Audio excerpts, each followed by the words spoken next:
Hi, and welcome to Sunday Strategy.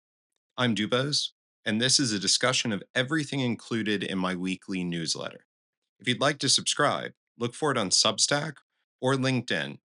Our first story of the week asks whether retail brands can survive under glass. So, the increase in retailers locking up their products has been noted in many different markets. But the shift is arguably most defined amongst US retailers like Target and CVS. I know moving back to the US, it was one of the things that stood out to me right away. In the face of increasing theft and product shrinkage, these retailers have opted to put more and more products behind security glass, requiring consumers to buzz for someone to assist them with obtaining a product. But where is the balance between brand experience and security? And when does it cease to be something consumers want? The balance between being profitable in the short term and being preferred in the long term has come to a head around these security measures. And there's a greater need for objectivity and data and what retailers are gaining and losing in product and consumer attitudes through these decisions. The issue really boils down to whether brands can build equity with an audience that feels like they're under suspicion of shoplifting. Next, let's talk about the 2024 Olympics. They're well underway, and so far, we don't know what to call them. Could they be claimed to be the Internet Culture Olympics?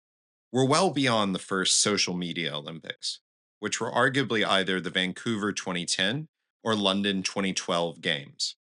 But social media and internet culture continues to affect how the games are watched and how athletes are supported.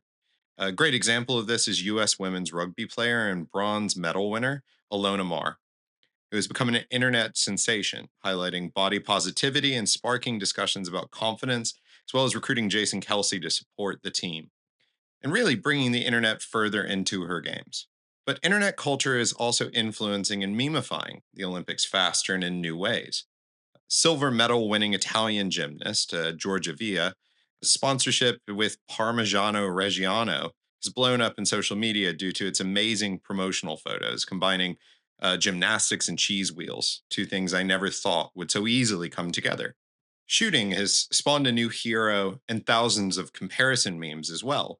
In Turkish silver medalist Yusuf Dikish and his casual style versus more kitted out shooters. Gen AI has also shown how content can be made faster around moments like this, as Japanese X users are already making Olympic sharpshooter manga, and it's pretty amazing. This may not go down as the AI games or as the social games, but it is seemingly one where the internet has had more of a backstage pass than before. Next, we look at weird. So, we live in weird times. Have they always been weird? Well, potentially. But recent history may have arguably made weird an overused and meaningless label. However, the word is finding footing and use from Democrats in the US presidential election. After a Fox News interview where Trump referred to Kamala Harris as garbage, Democrats responded by calling him old and weird. The label has only gained traction from there, as Trump's running mate has sparked quite a few potential weird moments, including some now disproven rumors about time with a love seat. Hitting the weird button in obviously weird times is powerful, but overuse of it may blunt its impact.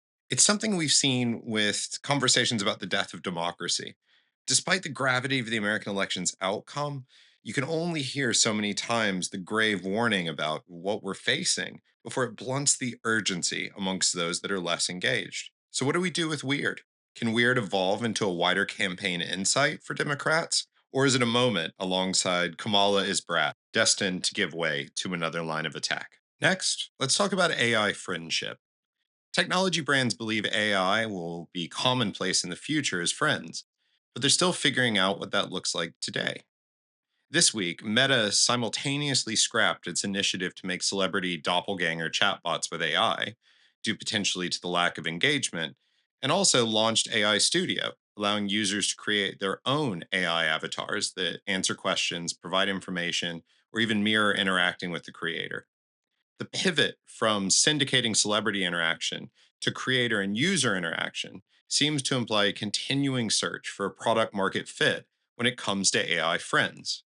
However, the workflow and native integration into Meta does look to scale this faster than some competitors have tried, but at least it isn't housed in a wearable. AI startup Product Friend has been slated this week, as it launched offering a wearable piece of hardware that listens to you and uses AI to respond via notifications on your phone.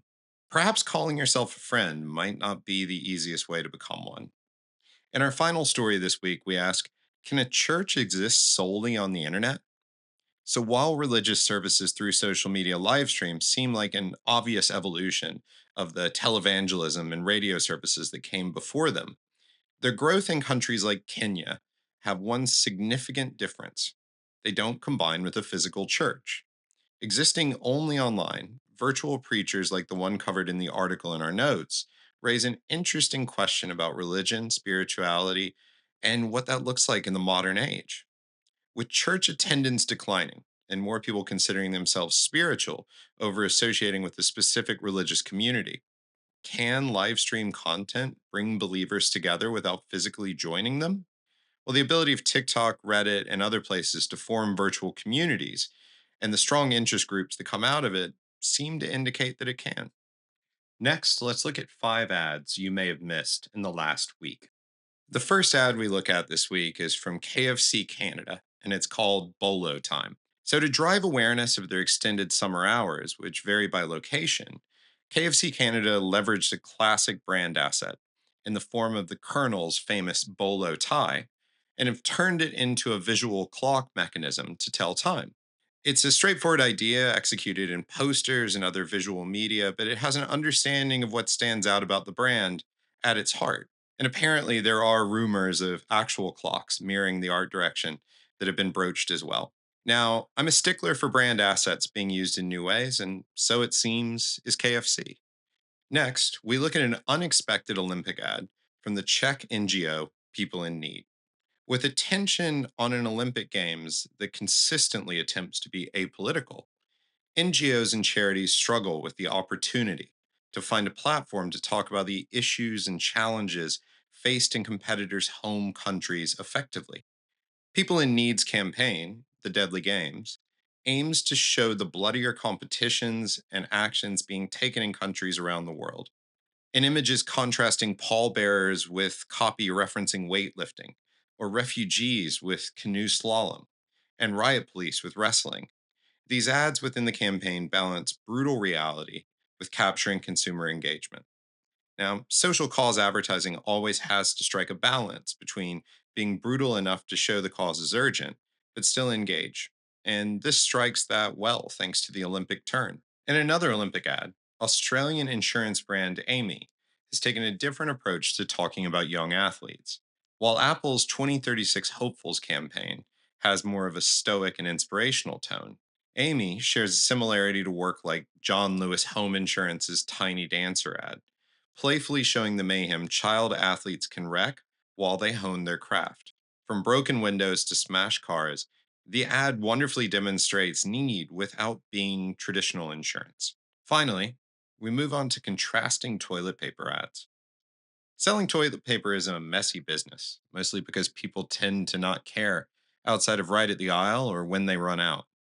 Brands like Andrex have tried to change the feelings around it or switch behaviors, but perhaps a jingle is all that's needed.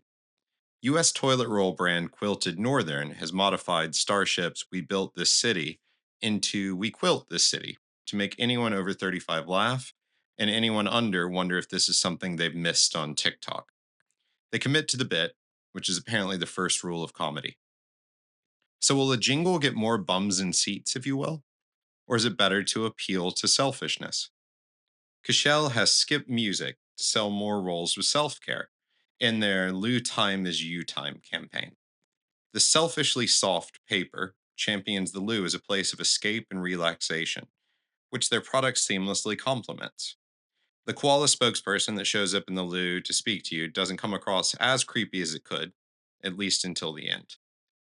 So, 80s covers or selfishness. There are a lot of ways, it seems, to teach people how to wipe their own backsides. So that's it for this week. As always, subscribe if you'd like to receive the newsletter every Sunday on either LinkedIn or Substack, or subscribe to the audio summary on Spotify or Apple Music.